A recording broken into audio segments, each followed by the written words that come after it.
maling mobil. Itu dia keberatan untuk menampingi kita. Assalamualaikum warahmatullahi wabarakatuh.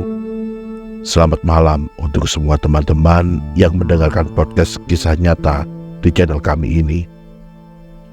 Semua kisah yang kami bahas di channel ini merupakan rangkuman kisah dan kejadian nyata yang sudah tersaji di beberapa media online maupun media offline. Tujuan kami merangkum kisah ini tidak lain hanya untuk sarana edukasi dan sarana kita untuk lebih berhati-hati dalam menjalani kehidupan sehari-hari, tentunya dalam setiap ucapan maupun tindakan kita nanti di berbagai kondisi. Sebelum teman-teman mulai mendengarkan pembahasan kami, alangkah baiknya teman-teman mempersiapkan diri dengan baik. Persiapkan juga camilan beserta kopi, karena kronologi akan kami beberkan tanpa berasumsi. Selamat mendengarkan.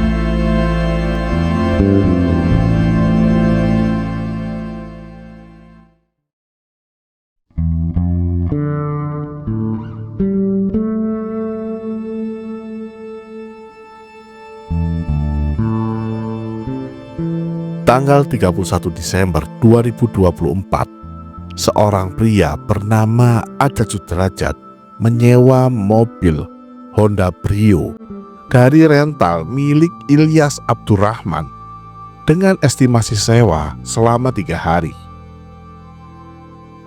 Karena Ilyas tidak curiga, akhirnya Ilyas memberikanlah mobil tersebut untuk disewa oleh Ajat Sudrajat.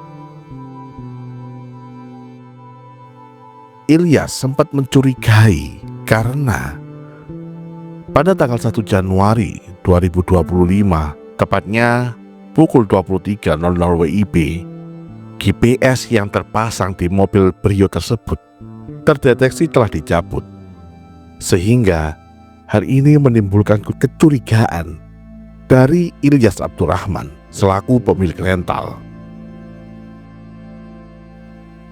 Karena tidak bisa dihubungi, kemudian pada tanggal 2 Januari 2025, tepatnya pukul 00 WIB, Ilyas bersama rekannya melacak mobil tersebut hingga ke arah Pandeglang dan sempat berpapasan dengan mobil tersebut di daerah Saketi. Karena tidak ingin gegabah, Ilyas beserta rekan-rekannya memutuskan untuk mampir ke Polsek Cinangka yang bertujuan untuk meminta pendampingan. Namun pada saat itu, menurut anak korban, pihak Polsek justru menolak pendampingan tersebut. Jadi mampir ke Polsek Cinangka yang ada di Anyer. Sayangnya dari Polsek Cinangka itu kita minta pendampingan ya, karena kita kan nggak ada bawa apa-apa. Itu dia keberatan untuk menampingi kita. Kemudian berlanjut hingga pukul 4:10 WIB. Mobil sempat berhenti di rest area KM45. Ilyas dan rekannya berusaha mengkonfirmasi kepada pelaku yang mengendarai mobilnya tersebut. Di situ sempat terjadi kericuhan.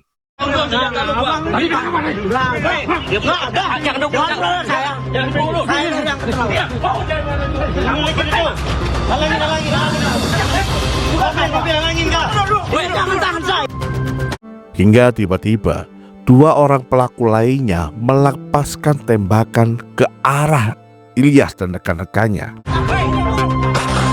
Maling mobil.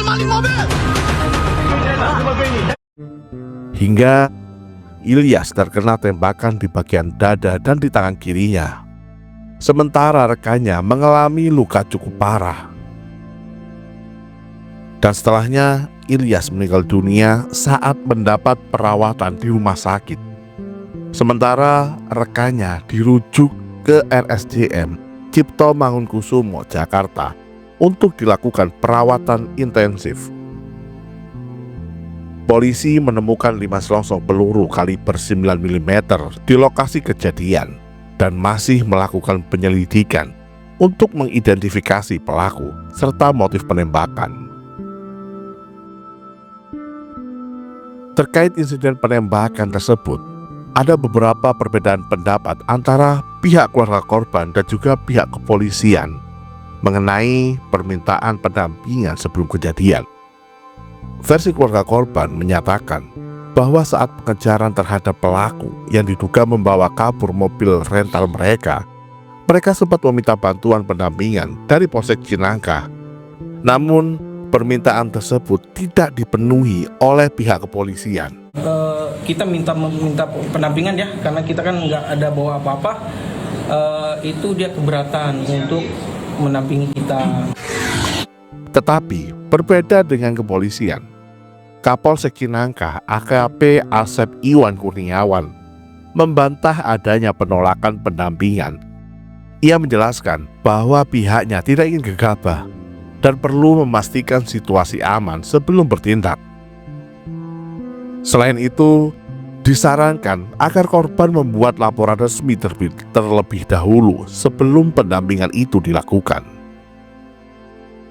Dan Kepala Seksi Humas Polresta Tangerang, Ibda Purbawa, juga menegaskan bahwa bukan terjadi penolakan, melainkan korban disarankan untuk membuat laporan polisi terlebih dahulu agar proses pendampingan dapat dilakukan sesuai dengan prosedur. Saat ini, Propam Polresta Tangerang sedang melakukan pemeriksaan terhadap Kapolsek Cinangka dan anggotanya terkait dugaan penolakan pendampingan tersebut untuk memastikan apakah prosedur telah dijalankan sesuai dengan standar operasional yang berlaku.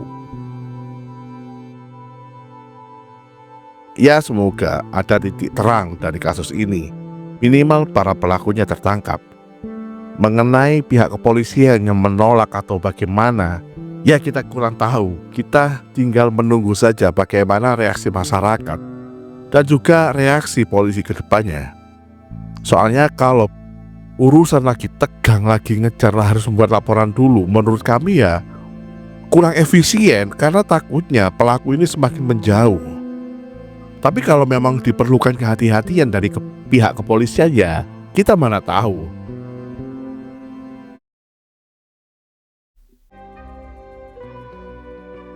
Semoga kejadian seperti ini tidak lagi terjadi di muka bumi ini. Dan semoga Tuhan selalu menjaga kita dan juga keluarga kita dari segala macam mara bahaya, dari segala niat jahat seseorang, dan dari segala tipu daya setan. Amin. Terima kasih teman-teman sudah berkenan menonton dan mendengarkan podcast kami ini. Silakan di-share, di-subscribe, di-like video kami ini. Dan juga tuliskan di kolom komentar, kira-kira kalian mau diceritakan tentang cerita fakta mengenai kasus apa lagi? Silakan tulis di kolom komentar. Sekian, terima kasih. Wassalamualaikum warahmatullahi wabarakatuh.